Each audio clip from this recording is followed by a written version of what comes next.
Hi everyone, thanks for joining. We're going to get started now. Just a reminder, 30 minutes, one question, one follow-up. Today we have Dr. Williams and Dr. Heyer here today, so I'll turn it over to them for some brief remarks. Okay, well, thank you, and good afternoon, as it's Thursday. So we're looking back over the week of what has gone on and trying to look at what we're dealing with the week ahead, the weekend especially. And, excuse me, as you will guess, it's been a busy week. And so we have a number of things to talk about today. So first of all, how are we doing as far as our data and that is concerned? Since our Monday report, we've reported another 9,190 new COVID-19 cases. Another 185 people, unfortunately, have lost their lives in the period since Monday. Our hospitalization's up. We have currently 1,657 in our elevated numbers in the hospital, and the ICU at this moment is at 388. We have been over 400. A couple of days there up to a high of 410 and 411. So that continues to be of great concern to us on the impacts of our healthcare system. You had heard the reports of our modeling, and you can see why the 400 number was noted as being of concern that Dr. Brown had listed. 57% of our cases throughout this time have been reported from our main ones of Toronto, York, and Peel. And if you throw in Windsor, Essex as well, that puts it at 65%. Nevertheless, that's another 35% that have large numbers outside and around Southern Ontario mostly, but we have had some bursts and numbers up in the north as well. So they have not been excluded of having impacts of cases showing and then outbreaks related to various institutions and facilities in the northern jurisdictions. So it's in every region, and so we want to be aware of that. And as always, when we're looking at our data and we know the framework while being stayed at the moment, we continue to watch that. And we notice that now almost 24 of our health units are in the red zone, of which a good 14 to 16 would be pretty close to being in the gray zone in there. So they have escalated. In fact, we used to have numbers that are over 100,000 that'd be in the gray zone. The province at the moment writ large is at 161 per 100,000. So you can see why we're basically province-wide in a gray zone at this time. Health units continue to note ongoing issues related to people's behavior. We continue to have outbreaks in the workplaces, outbreaks still posing in our long-term care facilities. Many of those are staff showing up positive and some residents there, and we have some extensive outbreaks still. And I know our long-term care ministry and staff and the hospitals are working and dealing with those. And with our vaccination program ramping up, we hope to make some headway in reducing that considerably in the weeks ahead. Nevertheless, in the workplaces, we see behavior that while people know the protocols that are in place, some of the people are being lax in that, carpooling together without masking, socializing together, either in the workplace or at the lunch hour or outside in various activities without masking, without distancing with their fellow workers. And that has led to, of course, transmission in those sites and those locations. Inconsistent use of PPE, people walking around with a mask, hanging around the bottom of their chin. I still see lots of people walking around with it below their nose. Remember, the nose is one of the main areas where the virus is shed from. So that, of course, makes it fairly well useless if you're walking around doing that all the time. And so households also are gathering, and we've seen some survey information that a large percentage, not dealing with a few, up to sometimes 30-35% of some people are choosing to find reasons to say, well, I think it was okay to get together with one or two other people and 4 or 5 other people, knowing that those 1 or 2 people also got together with another 4 or 5 people. And so I only got together with 2 people, but you actually got together in that mathematics with about 20 or 30 people indirectly. So that doesn't validate that kind of activity. In fact, it adds to our problem and our ongoing transmission in our communities. So social gatherings outside of work and then bringing those infections to work, and people who get infected at work, bring them back, especially into larger homes, especially with multi-generational houses, and infecting 10 or 12 people, 13 people, who then go off to other workplaces and contaminate other workplaces. So this seriousness about staying home and limiting those interactions, being vigilant at any workplace if it's essential to be there, that you do it consistently, do it again and again. And I can't or overemphasize that enough. That's really critically important. At the same time, we really need to be careful with this because we are watching to see the UK variant. You saw reports from the modeling table from Dr. Brown, especially how highly transmittable this organism is, moving much faster and with a very high rate of transmission among people, almost 45% higher than our current strain that we're seeing now. Thus far, we have identified 14 cases. Many of them do have travel history. Some don't have any definite travel history, at least that they can recall, and we continue to investigate that to understand. As a result, we're continually watching for cases, we're continually doing full genomic sequencing, and our laboratory system is developing specific tests that are utilized in identifying the UK variant as soon as possible. But we still have to be vigilant in that, and the UK variant, like the other one, if you're distancing and wearing a mask, if you're quarantining properly, it wouldn't be a problem, and it's not a problem. It's when those things fail, and we've seen that occur, that the transmission begins. As well, I have here that we have been undertaking the vaccine program, and I know if there's some issues, Dr. Heyer can comment on that and his role in the task force.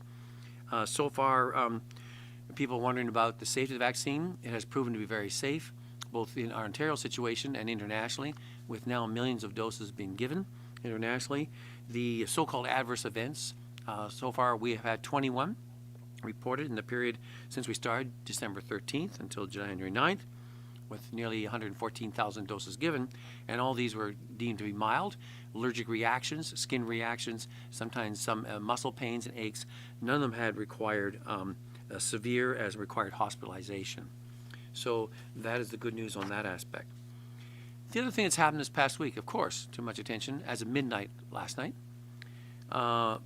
is the stay-at-home order.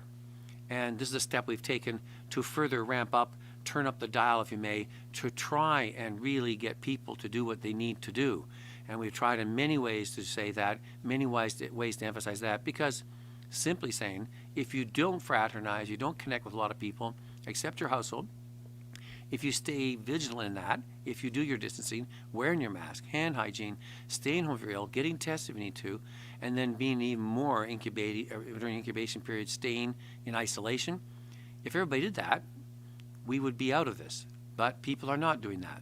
And we're trying to help with people who are either unable, and how can we assist them in that, especially if it relates to isolation facilities, income assistance, etc. We're trying to look at all those different programs to help as much as we can, keeping you informed, keeping you aware, what's going on in your jurisdiction. And then there's the people who are unwilling, and that's why you have to bring in the stay-at-home order, because some people are unwilling. We've already had some fines before for gatherings in your household, and people have been fined, and you take steps like that. But as the Premier has alluded to, and as the Solicitor General has alluded to, that we are now taking steps to ask our peace officers who have more powers to disperse outside gatherings, to render fines, and to take action accordingly. I'm really hoping that we don't really need to do that. I'd rather people take it seriously, because the staying at home is something you can do, you must do, you should do, and do it again and do it consistently, because over the next number of weeks, and it's only 4 weeks, can we really drive these numbers down? Getting those numbers down, that means the hospitalizations drop. That means the ICU admissions drop. That means the hospitals open up again. That means elective surgery, and people that are now being postponed too long at times, there are consequences besides COVID. And we got to make sure that that is not part of the problem. So while some people may think it's COVID, it's not a big deal, it is a big deal. And it's a big deal for those people that are being compromised by this in many different ways. And we need to shut this down as soon as we can. So those are the main aspects that I want to speak to today, to bring that up. I can answer a number of aspects related to the distancing. We've said those points again and again, because sometimes people say we're not sure what we're really asking people to do. I don't know how much clearer we can be that you need to do these things, do them again, and do them consistently, especially over the next number of weeks. And for those that are in certain essential workplaces that need to have some assistance to be able to maintain proper protocol, we have the Ministry of Labor and their inspectors, other people to help and assist in that. We're putting in some testing at different locations. We're doing all sorts of things we can do. We have our community risk identity for people that are in high situations, that have issues with how to make isolation easier, how to deal with loss of income, how we can help you with that. And so we're working with all different components, multifaceted, including our ongoing vaccination program, as we got that window, because In the earlier time, it was like, okay, we got to keep doing and no end in sight. We do have the vaccine program rolling out. That means we stay vigilant until that comes. It's not that far off. It may seem for some people a long time, but it's like with New Year's resolutions, it's saying it's just not the first 10 days and people give up. We got to get even firmer at it, as you would if you had a dietary counselor or a physical fitness guide or kind of saying, nope, stay at it, do more, and keep at it. So we need you to work at that at this time. So this is not going to be easy. I understand that, but we can do it, and we can do it consistently. And in Ontario, we've done it before. And like the Premier, I'm confident that Ontarians can do that and can bring it down. So with that, I'm going to open up for questions from the media. Oh, Dr. Heyer wants to make a few comments as well. So over to Dr. Heyer. Thank you. Thanks. Sorry, Dr. Williams, for messing that up. Good afternoon, everybody. I think that when I listen to Dr. Williams speak, and I'm sure all of you feel the same way, there's so many key points that he talks about that I really think deserve reiteration and amplification. As I listen to him talk about the number of people in the hospital and the number of people in the ICU, I think about those people, but I also think about the families. I think about the friends who can't attend the hospital because we're in COVID. They can't even be with their sick loved ones very often because of the limitations with COVID. Not only are they sick, but then they're sick on their own. And then, of course, the tragedy of deaths. We've had 62 more reported today. We're past 5,000 deaths, people who have lost their loved ones, and people who have struggled through all of that and probably continue to struggle. And then I think about how we all take the work that we do, and many of us are taking very, very careful steps to ensure that we are isolating, that we are protecting and following all of the steps. There's some that have it very challenging, that aren't able to easily do that, and we're trying to provide supports in the best way possible to allow people to be protected. But I then remember about those who are, as Dr. Williams talked about, the workers who are going out and who are continuing to work while many of us are not in a position where we would be potentially at risk doing our work and potentially getting to our work. And then thinking about those because of our lockdown now and our isolation of those who are by themselves in their homes. And so all of those things come to me as I think about this and as I listen to Dr. Williams, and I really felt they should be amplified, recognizing the importance for everybody. So I think we'll turn over to questions on that. Thank you, Dr. Heyer. Over to the questions. We'll go to the phone lines. Just a reminder, one question, one follow-up. Over to the first question, please. First question comes from Chris Herholt at CP24. Please go ahead. Good afternoon, doctors. Given that we now know of 3 cases of B117 in Ontario with no travel history or known contacts with those who traveled, are we simply counting down to the time before this becomes the dominant strain in the province? And if so, how much time do we have before that is the case? Well, thank you for answering that. I think it's an important one. That's what we're trying to emphasize with the modeling, and maybe I went over it a bit too quickly in my introductory comments, is that one of the reasons why we're bringing in the stay-at-home, the more stricter warnings and measures to limit contacts and movement. If you're not contacting, even if you have a UK B117 variant, you're not going to give it to anybody. It takes people contacting with people, and we know with that variant, it takes even less contact time. So a face-to-face chat with someone with no mask on, standing 2 feet away from them and laughing and talking for about 4 or 5 minutes, you've transmitted it. And so this even adds more emphasis why we have to be stringent and careful, because with the steps taking place, we can curtail any movement and spread so it would not become dominant. But with the behavior, the wrong behavior, we could follow suit with the way that we've seen, unfortunately, in the UK, with those numbers coming down initially, and then when it took off, it has taken off, and it's having horrendous effects even as they try to carry out their vaccination program. We don't want to go there. And it is preventable if we do what we need to do all the time, every time. So that would be my message, and that's why we have to, as Dr. Brown had alluded to, that's why we mention it, we have to be even more vigilant in doing our personal protective behavior now because of this new strain coming into our midst. You mentioned some adverse events related to the vaccine administration. Public Health Ontario is saying 21 so far. What type of folks are experiencing that? What range of symptoms are they encountering? Was it the Pfizer, the Moderna vaccine? And what did Health Canada and the manufacturers tell you to expect? Are we having more than what they told you or less? Okay, I'll hand that over to Dr. Heyer to make some comments. So the initial the initial findings from the clinical trials and from Health Canada was about 1 in 10 would suffer minor effects of sore arm, maybe some general discomfort, feeling unwell, localized discomfort, as I commented upon. The significant adverse effects were very rare, and in this particular case, in ours, 21, they were all not severe. They were adverse effects, but they were not severe, and they were easily managed. Nobody required hospitalization, as I understand things, and that's out of a date period between December 13th and January 9th, and that's out of about 113,000 in injections at that particular point. So this is not anything not in a range that was anything outside of what was expected by the clinical trials. Next question. Next question comes from Jack Howan at Queen's Park Briefing. Please go ahead. Hi, doctors. Dr. Williams, you talked a lot about how Ontarians need to step it up. You talked a lot about the supports the province is giving people, but there are no paid sick days. There's no rent relief in the government's plan. Eviction removals are paused, but eviction hearings are still going. Is this plan going to work without stronger social support measures? So, as I alluded to, there's an array of support measures both from the federal level, and they're advocating to the federal level for even some further ones in that regard. There's different methods in there. I know they're looking at around rental and evictions in the aspects to deal with that. So even though we have some things in place, there's more, as our Premier and Minister and Cabinet Ministers are aware of. So we're making sure we try to support those people as they deal with how to maintain the aspects of the ongoing stay-at-home order and how to facilitate that, income support for people who need to cover costs and expenses in there, as well as other components. So there's a wide variation. We want to be sensitive to those and respond to those as best as we can.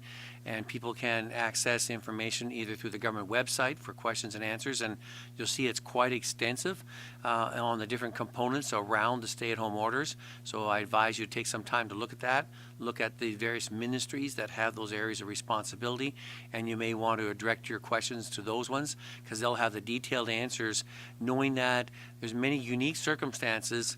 And when you put these directions out, you may want some specific answers to those questions, and they'll prepare to do those if you send them into their specific areas in context of where it's at. So we want to answer those questions. We want to give the assistance and keep working at how to assist you do what you need to do to maintain the stay-at-home order, as well as to prevent any further and reduce the spread of COVID and the UK variant here in Ontario. Follow up. On the B117 strain, I was talking to epidemiologist Colin Furness today, who called for stronger provincial measures at Pearson Airport, especially. Though it's federal jurisdiction, he said the province could essentially close the airport by depriving it of road and transit access in or out. Is that something that's been discussed?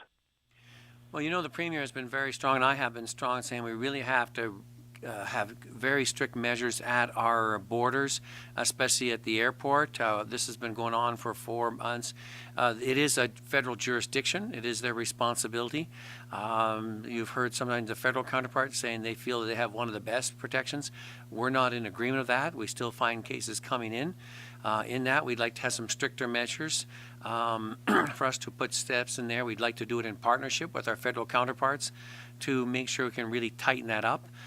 In there, we're doing a pilot on testing.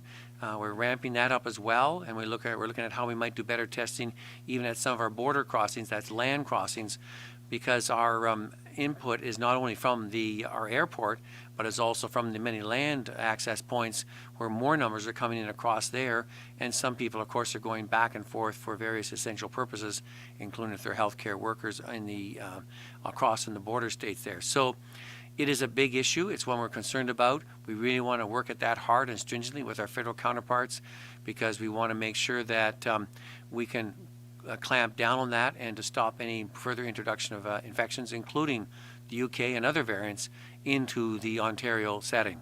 So that is an ongoing, very much assertive discussion at this time. Next question. Next question comes from Laura Stone at the Globe and Mail. Please go ahead. Hi, doctors.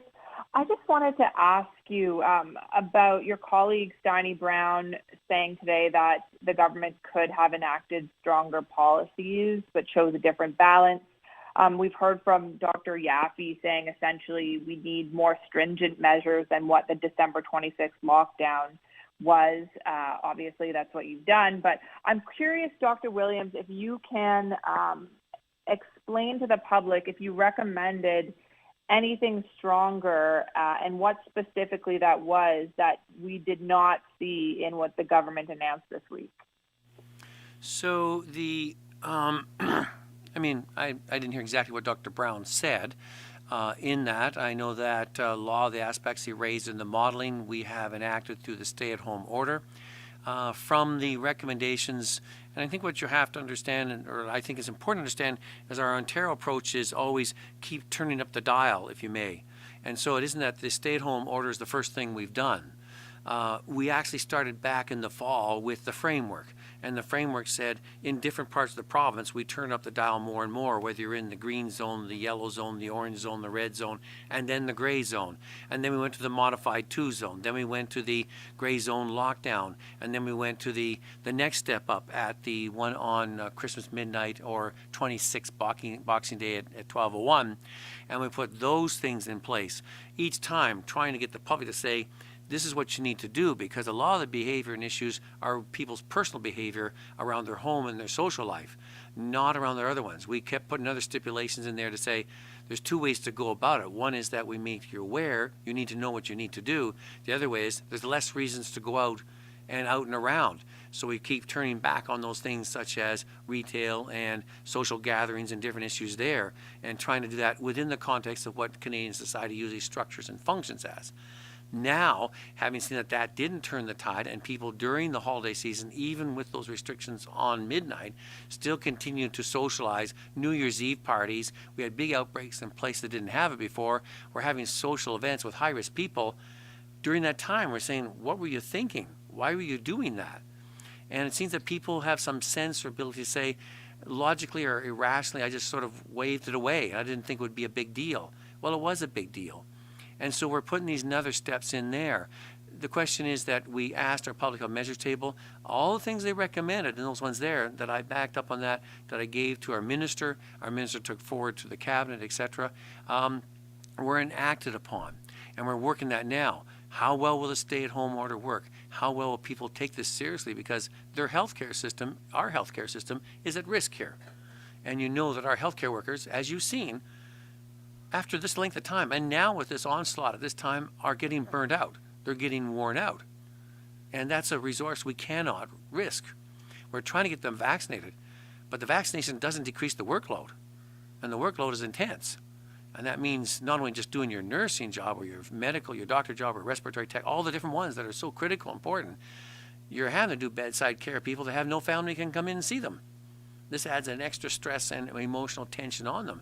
So we want everybody to understand that and to buy and saying you need to understand this is an Ontario-wide investment and this is important to you to do there, including our long-term care homes, including our schools that we've had to keep closed in some areas because the community transmission is way too high. Why? Because people are continually not adhering and taking those precautions. And with the UK variant at our doorstep, it can really explode even further, as Dr. Brown noted. So we need that to do that at this time, and we'll have to look at how well Ontarians finally listen to this writ large, not everyone, because some people are doing very well at it. They've been vigilant, and I know that some are getting angry and saying, I'm doing my part, but I watch some other people, and they're not doing it, and they do not understand that. And there's some people that are saying, I'm not doing it, and I don't really care. I really can't understand that kind of thinking. So we really have to get focused on this. We have a task ahead of us. We need to do it and do it well and do it now. I have to say, just building off Dr. Williams, this is so frustrating. It's so frustrating to be here and hello, Laura, but so frustrating to be here, to be facing the fact that we're locking down everybody's suffering the consequences of, unfortunately, a smaller number of people. Everybody's working the best they can together to take these steps, and unfortunately it hasn't worked because a few or some have not been able to or have not taken the steps that are necessary. And exactly as Dr. Williams pointed out, there's so many consequences that flow from this, and there are steps that can be taken. People took chances, likely. People didn't fully evaluate the risk of the situation that they were going into. People didn't recognize the consequences that could occur from the steps that they took. And it's unfortunately a very tragic outcome in many situations. People have died.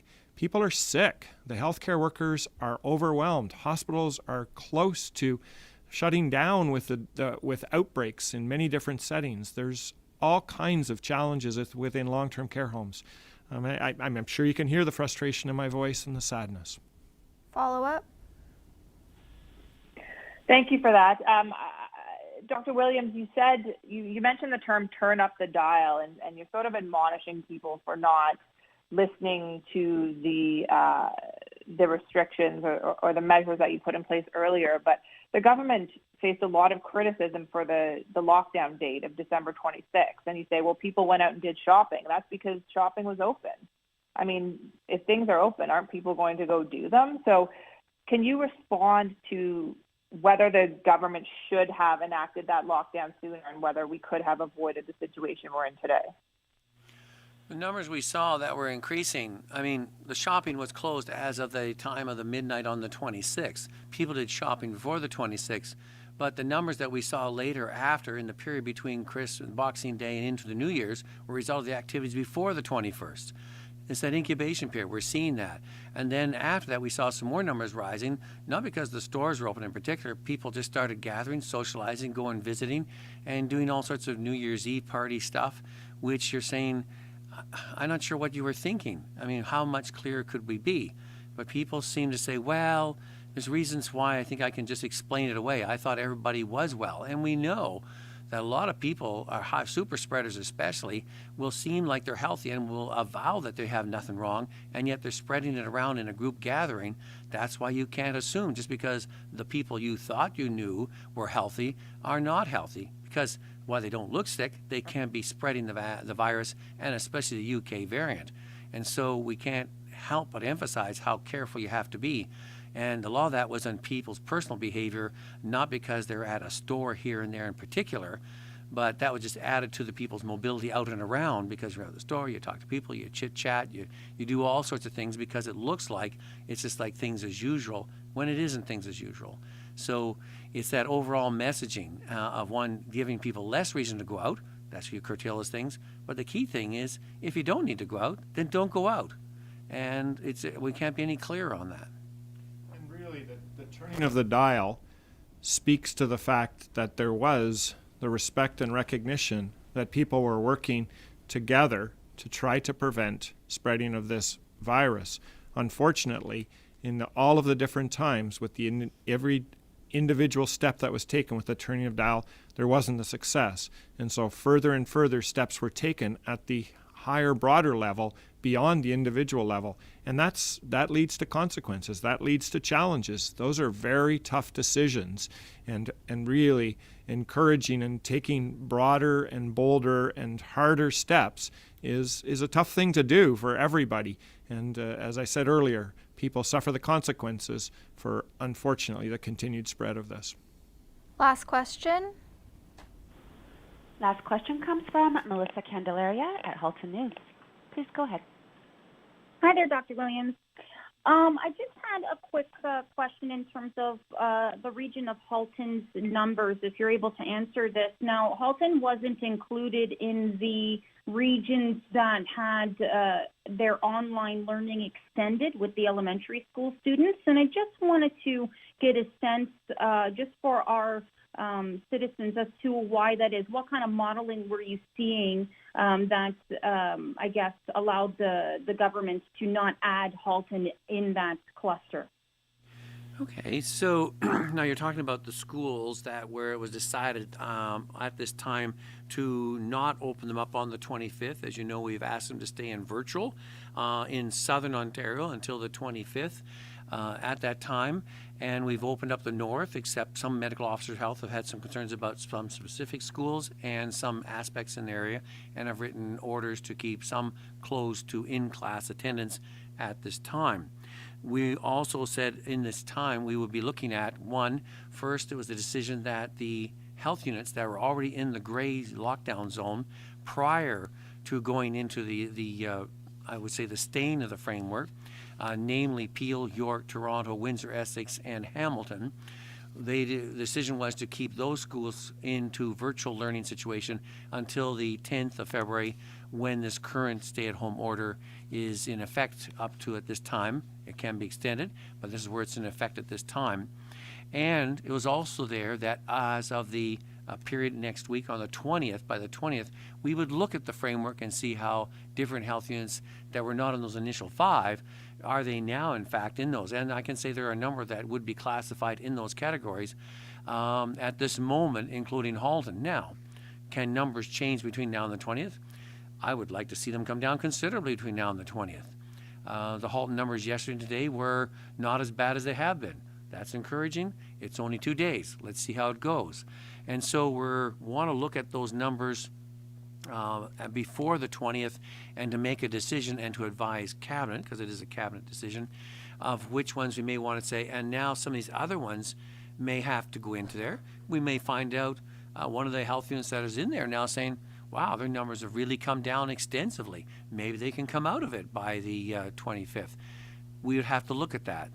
I always like to come with the good news because, as I said, our public health measures table was very adamant, if we can in any way, can we get schools open for in-class attendance, especially in the elementary age group?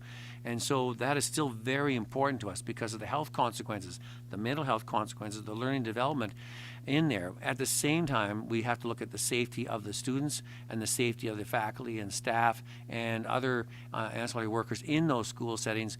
When you have community transmission at 20%, we know that just like the waves hitting on the shore, there's going to be piles of people still coming in, and we've seen the positivity rates. So we have to get those numbers down to be convinced to get the schools open. We do want to get them open. We're going to put in more stringent monitoring systems. The minister's already announced some more things in there, as well as masking. So we got to get and back, because we know our schools were safe all fall, and we want that reputation to continue. Because when we open, we don't want to have to close them. And because it's important to have that continued continuity in there for the sake of our young students, especially the younger ones and all the way up. Secondary students can do a lot better with distance learning. Some I know are having real challenges at home with that virtual learning. Not every child is prepared for that. We understand that. I know the minister and the deputy minister have looked at issues around special ed as well as other children, how to help them in that situation. So we're looking at creative ways to help you, the parents, and the children to work it through at this time, because we're very concerned about that as a consequence of keeping in class held off at this time. And that's another thing. We need those rates down. That gets back to our message again. And I want to emphasize, there's a number of people out there are doing really, have been at it and consistently at it. I know, I've listened to them, and they say, I'm doing my part, but I look down the neighborhood and there's people not doing it. I go out and they're upset too, just like Dr. Heyer's alluding to. And I don't want to not make it clear that a number of people, many, have been very good at this, and I applaud you for that. Keep at it. And yeah, you're going to have to keep reminding your friends and neighbors, saying, you're not supposed to be doing that, and you need to be careful in this. And so by getting those numbers down around our schools, getting them back down out of the grays into the reds and oranges and that, and down there, that means the transmission gets down low enough. We want those in-class attendances back as soon as we can. If everybody did well and we drop those down precipitously, I'd be more than happy to get everybody back. But I can't do it in the face of huge community transmission at this time. That would be unfair. And parents, 80% surveyed said, we see the numbers. And while I know some are just adamant and writing and emailing saying, open the schools, there's others saying, don't open the schools, don't do it, not at this time. And I'm worried, and if you do, I'm not going to send my child anyway. So our people are divided on this one because people are caught in many situations. So if we can get our numbers down, we can get the schools open, we can deal with this, we can move ahead. And it's so critical. Schools, hospitals, long-term care, a lot of things that we want to do, we want to get back to. While we get vaccination done, we'll get there. The end's in sight, we can move on it. So stay at it, and those that are doing well, fantastic, keep at it. Stay home, stay healthy, stay well, protect yourselves, protect others, protect our schools, protect our healthcare system and our long-term care facilities. We're in this together.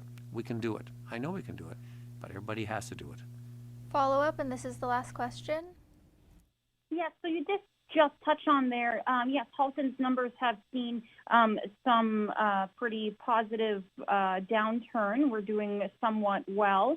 And I just want to get a sense as to, just through the information you've gotten, the data you have, as to perhaps why Halton's numbers are going on the positive direction, exactly where it's happening, or are we following rules? Is there any specific data that you can share with us as to why it's going in the right direction for us in Halton?